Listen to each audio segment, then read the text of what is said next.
Top singer season 4 താരങ്ങളുടെ മത്സരം semi ഫൈനലിലേക്ക് കടന്നിരിക്കുകയാണ്. 13 മത്സരാർത്ഥികളുണ്ടായിരുന്നു. ക്വാർട്ടർ ഫൈനലിൽ നിന്നും 10 പേരാണ് സെമി ഫൈനലിലേക്ക് കടന്നിരിക്കുന്നത്. 297 മാർക്കോടെ അബിൻ കൃഷ്ണയാണ് ഒന്നാം സ്ഥാനത്തെത്തിയിരിക്കുന്നത്. 13 മത്സരാർത്ഥികളിൽ നിന്ന് 3 പേരാണ് ടോപ്പ് സിംഗർ വേദിയോട് വിട പറഞ്ഞത്. ടോപ്പ് സിംഗർ സീസൺ 4 സെമി ഫൈനലിലെത്തിയ 10 മത്സരാർത്ഥികളാണ് Abin Krishna, Nakshatra, Nivedya, Niril, Sarika, Sreedarsh, Arya, Devananda, Draupadi. Top singer season 4 grand ഫിനാലയിൽ എത്താൻ ഇനി ദിവസങ്ങൾ മാത്രമാണുള്ളത്. ടോപ്പ് സിംഗർ സീസൺ 4 മത്സരാർത്ഥികൾ ഗ്രാൻഡ് ഫിനാലയ്ക്ക് വേണ്ടിയുള്ള കടുത്ത പോരാട്ടത്തിലേക്ക് ഇറങ്ങിയിരിക്കുകയാണ്. ടോപ്പ് സിംഗർ സീസൺ 4 കിരീടം ആർക്കായിരിക്കും നേടാൻ കഴിയുക? താരങ്ങളുടെ മനോഹര പ്രകടനങ്ങൾ കാണാൻ നമുക്ക് കാത്തിരിക്കാം. ടോപ്പ് സിംഗർ സീസൺ 4 ഇനി കാണാനിരിക്കുന്ന സെമി ഫൈനൽ പോരാട്ടമാണ്. ടോപ്പ് സിംഗർ സീസൺ 4 സെമി ഫൈനലിൽ നല്ലൊരു ഗാനവുമായി സനിക എത്തുന്നു. ഈ ലാലാല അവസാനത്തെ പാടി ഒരു നോട്ട് മാറിപ്പോയിട്ടുണ്ട്.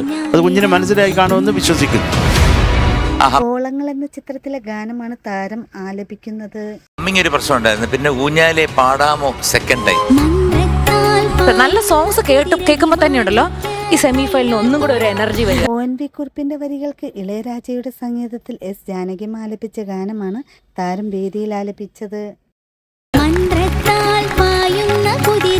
സീരിയസ് ആയിട്ട് മത്സരം നടത്തുന്നതിനിടയ്ക്ക് മക്കൾ എന്തിനാ ചിരിച്ചത് അവസാനം? ടോപ്പ് സിംഗർ സീസൺ 4 സെമി ഫൈനലിൽ കാവ്യമേള എന്ന ചിത്രത്തിലെ ഗാനമാണ് ദ്രൗപദിക്കുട്ടി ആലപിക്കുന്നത്. സ്വപ്നങ്ങളിൽ നിങ്ങൾ സ്വർഗ്ഗകുമാരികളല്ലോ. KJ യേശുദാസും P ലീലാമ്മയും ചേർന്നാലപിച്ച ഗാനമാണ് താരം വേദിയിൽ ആലപിക്കുന്നത്. ഇത് 3 രാഗങ്ങളാണ്. അപ്പോൾ ആ രാഗഭാവന അല്ലെ ഭാവം അതിനകത്ത് വരുത്താൻ മോൾ ഒരുപാട് കഷ്ടപ്പെട്ടിട്ടുണ്ട്. താരത്തിന് ഈ ഗാനം നല്ലതുപോലെ ആലപിക്കാൻ കഴിയട്ടെ എന്ന് നമുക്ക് ആശംസിക്കാം. ഇത് അത്ര എളുപ്പം പാടാൻ പറ്റുന്നതല്ല. ഒരു വളമുണ്ട് അതില്. അതെന്താണ് വളയാത്തത്? 1969 ഇറങ്ങിയ ഡേഞ്ചർ ബിസ്ക്കറ്റ് എന്ന ചിത്രത്തിലെ ഗാനവുമായാണ് നിവേദി ഇന്ന് ടോപ്പ് സിംഗർ വേദിയിലെത്തിയത്.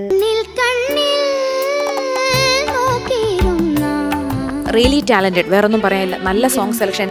ശ്രീകുമാരൻ തമ്പിയുടെ വരികൾക്ക് ദക്ഷിണാമൂർത്തിയുടെ സംഗീതത്തിൽ S ജാനകി ആലപിച്ച ഗാനമാണ് താരം മനോഹരമായി ആലപിക്കുന്നത്. ശബ്ദമുള്ളത് മുഴുവൻ ഉപയോഗിച്ചിങ്ങനെ അങ്ങനെ പാടണ്ട. താരങ്ങളുടെ ഇന്നത്തെ സെമി ഫൈനൽ പോരാട്ടം കാണാൻ നമുക്ക് കാത്തിരിക്കാം. നമ്മൾ സൂക്ഷിക്കണം മോളെ. കാരണം ഇതിപ്പം സെമി ഫൈനലല്ലേ.